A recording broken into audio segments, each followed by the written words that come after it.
В эфире программа «Актуальное интервью», в студии Юлия Великодная. Глава республики Айсен Николаев своим указом о стратегических направлениях социально-экономического развития региона поставил цель снизить уровень бедности населения, обеспечить устойчивый рост реальных доходов населения путем развития предпринимательской инициативы и повышения занятости. О реализации указа главы мы сегодня будем говорить с гостем студии, министром предпринимательства, торговли и туризма республики Ириной Высоких. Ирина Сергеевна, здравствуйте. Здравствуйте. Вы возглавили министерство совсем недавно, но все же знакомы с предпринимательством. Есть конкретные планы и на чем вы будете делать особенный акцент? Ну, как вы уже сказали, я достаточно знакома с бизнесом. Я все-таки из деловой среды, более 11 лет сама была предпринимателем. Поэтому, как никто другой, наверное, знаю самые актуальные проблемы для малого и среднего бизнеса в Якутии. Это, конечно, доступ к госзакупкам, это техприсоединение, это длинные дешевые деньги, в которых нуждаются предприниматели для развития своего бизнеса. Но, как вы начали как раз с указа, да, главы, у нас актуальным также является увеличение количества субъектов малого и среднего бизнеса в республике. И мы делаем достаточно большую ставку на самозанятых и на тех, кто на сегодняшний день только мечтает о том, чтобы открыть свое дело. Большую работу достаточно проводим в этом направлении. У нас недавно прошло достаточно интересное мероприятие, называется «Мама-предприниматель», когда к нам пришло очень много мамочек, которые уже пытаются делать какие-то шаги в развитии своего бизнеса, в открытии своего дела. И в течение нескольких дней они учились, постигали азы бизнеса, и в финале просто поразили нас качеством своих бизнес-планов. Я уверена, что о многих из них мы в скором времени услышим, как о действующих уже предпринимателях. И вот как раз-таки на какие виды помощи могут рассчитывать начинающие бизнесмены? Достаточно много мер поддержки, но очень плохой уровень информирования о них. Есть поддержка финансовая, у нас работает фонд республики. Мы оказываем как предоставление льготных кредитов, так и гарантийную поддержку. Есть форма поддержки имущественная. У нас в республике практически в каждом районе есть бизнес-инкубаторы, которые предоставляют на льготных условиях аренды помощь именно имущественную. И самая, наверное, такая доступная, интересная поддержка – это консультационная и бизнес-образование, которое реализует Центр поддержки предпринимательства и бизнес-школа. Сейчас у нас задача объединить все эти услуги в один центр оказания услуг, будет называться «Мой бизнес», где, на примере могу рассказать, допустим, вы захотели открыть пекарню. Вы приходите в один центр, единое окно, где вас встречают все специалисты всех подведомственных учреждений Министерства предпринимательства. То есть, начиная от того, когда вы просто захотели написать бизнес-план, заканчивая уже поиском инвестиций для реализации своего стартапа. Вот вернемся к указу главы, уже немного о нем сказали. Вот как вы намерены претворять его в жизнь? Мы хотим сделать акцент на несырьевой экспорт, потому что он подразумевает под собой развитие нескольких сразу отраслей. Это ювелирное направление, сувенирное направление, пищевая переработка, то есть дикоросы, рыбная, мясная продукция. Сейчас у нас очень интересные есть проекты, быстро окупаемые, кстати, в области камнерезного производства. Вы знаете, что Якутия богата поделочным камнем. Это чароит, нефрит, жадеит, дионит и многие другие. И пока, к сожалению, у нас все это ввозилось в качестве сырья. Мы хотим запустить цеха, чтобы наши камнерезы могли на экспорт поставлять свою продукцию. В этой части идет достаточно большая работа. Вы уже сказали вот о новом проекте «Мой бизнес», который... Есть еще какие-то вот новые идеи? Ну, на мой бизнес мы делаем достаточно такую большую ставку, потому что у нас задача открыть его не только в городе Якутске, но и по всей республике. Есть очень интересный проект по популяризации предпринимательства. Его запускают в рамках нацпроекта. Александр Сергеевич Калинин, это глава федеральной опоры России. Мы сейчас ждем, когда нам представят канву этого проекта, чтобы ее доработать. И, конечно, это решит одну из основных проблем – доступ господдержки в плане того, чтобы у нас предприниматели понимали, какая вообще она есть, где они могут ее получить и насколько быстро ее воспользоваться. Потому что у нас пока бытует такое мнение, что меры поддержки, они для какого-то ограниченного круга лиц. На самом деле это, конечно, не так. Поэтому проект популяризации предпринимательства, он будет одним из таких флагмановских в 2019 году. Вы также говорили о госзакупках, что там есть некоторые проблемы. Вот как сделать доступнее для представителей среднего и малого бизнеса?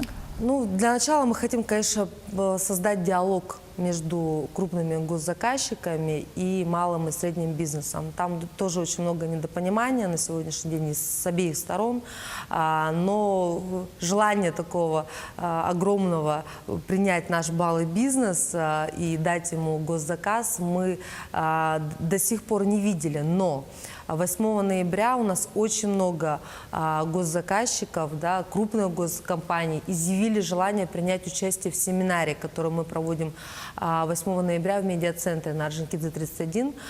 Поэтому приглашаем всех предпринимателей республики принять участие в этом диалоге. Там будут рассказывать как раз все нюансы участия в госзаказах, как зарегистрироваться на площадках, как воспользоваться полезными сервисами, которые предлагаются. И все-таки услышать и вторую сторону тоже. Что же нужно все-таки крупным компаниям, таким как, допустим, Ростелеком, РЖД, Колмар и многие другие, которые уже заявились на этот семинар. Что же им нужно для того, чтобы они все-таки работали с малым и средним бизнесом? А на ваш взгляд, насколько активны предприниматели в районах, в городах других? В Якутске они активны. У нас потому что бизнес-климат очень разный везде, и если нельзя сравнивать город Якутск, конечно, с отдаленными улусами, где гораздо сложнее заниматься бизнесом. Я на самом деле преклоняюсь перед предпринимателями, которые пытаются там что-то развивать, Наша задача все-таки транслировать опыт, успешные практики, которые уже реализованы в Якутске, на всю республику. Для этого мы планируем установить очень такие плотные контакты именно с муниципальными образованиями, с главами районов, чтобы все предприниматели республики получили равные права на господдержку и у них всех были одинаковые правила игры. А часто ли они выступают с инициативами, с предложениями? Как только я стала министром, это меньше месяца назад, у меня дверь, в принципе, не закрывается в мой кабинет. Приходит очень много предпринимателей из районов со своими как раз инициативами, своими предложениями. Все достаточно актуальные, все имеют право на свою реализацию. И на самом деле, чтобы написать какую-то стратегию развития бизнеса в республике именно по районам, у меня не составило никакого труда как раз благодаря таким активным предпринимателям, которые буквально сами пришли и сказали: вот сделайте, пожалуйста, 1, 2, 3, тогда мы будем развиваться. Поэтому предприниматели у нас очень активны по всей республике. Теперь перейдем к теме туризма. Как вы оцениваете уровень предприятий в этой сфере в Якутии? Есть ли у них потенциал для дальнейшего развития? Потенциал на самом деле трудно переоценить, он огромный. То есть мы можем бизнес развивать в самых разных направлениях. Это и этнотуризм, экотуризм, промышленный, деловой, экстремальный. Но когда я начала изучать этот вопрос уже более серьезно в качестве министра, я столкнулась с тем, что нет какой-то унифицированной концепции развития туризма. А чтобы ее разработать, нет даже данных по территориальному маркетингу. У нас республика очень большая, самый большой регион в России. И говорить о том, что мы берем одну концепцию и транслируем ее на всю Якутию, нереально, потому что каждый кусочек нашего региона, он особенный. То есть начиная от природных условий, заканчивая условия ведения бизнеса, логистика и так далее. Поэтому первое, с чего мы хотим начать, это как раз с территориального маркетинга. То есть мы должны изучить все районы и уже сформировать концепцию, сформировать турпродукты, сделать IT-приложение для туристов, чтобы в любой точке мира предприниматель мог скачать на свой смартфон IT-приложение, понять, какие турпродукты ему в Якутии предлагаются, воспользоваться, возможно, конструктором, чтобы собрать свой продукт, исходя из своих потребностей, чтобы был онлайн-калькулятор, чтобы были какие-то предложения от наших товаропроизводителей, путеводители, может быть, скидки какие-то. То есть вот сейчас мы как раз готовим такое техзадание и, конечно, надеемся, что этот продукт реализует как раз малый бизнес нашей IT-компании. А какие проблемы на сегодня существуют в сфере туризма? У нас нет подготовки туроператоров, то есть в бизнес-образовании мы тоже будем делать отдельную программу, потому что пока это, конечно, на уровне самозанятости.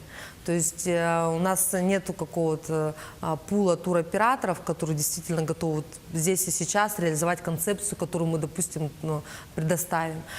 Поэтому мы хотим разработать совместно с нашей бизнес-школой какой-то профильный бизнес-продукт именно по образованию, подготовить наших туроператоров, потому что вопрос сервиса тоже достаточно актуальный.